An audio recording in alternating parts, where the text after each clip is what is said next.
you sure about this? All right. Katie, will you have this man to be your wedded husband, to live together in the holy union of marriage? Will you love him, comfort him, honor and keep him in sickness and in health, and forsaking all others to keep him only unto yourself, as long as you both shall live?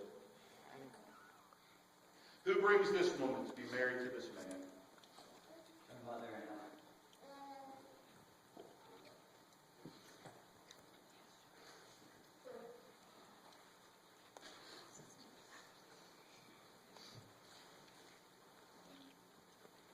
Jacob, the ceremony of marriage in which you come united is the first and oldest ceremony in all the world.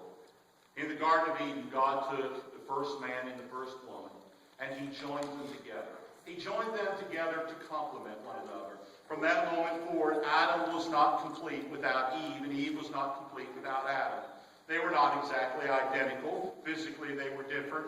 Emotionally, they were different. Spiritually, though, they were both united to God and both united to each other. And he made them to live together for all eternity. In the New Testament, the Bible comes and shows us that the gospel, or the marriage ceremony in union, is a picture of the gospel.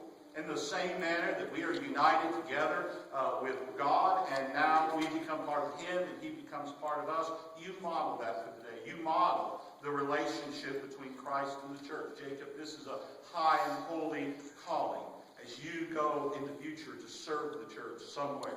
Church planter, pastor, missionary, whatever God eventually calls you to do.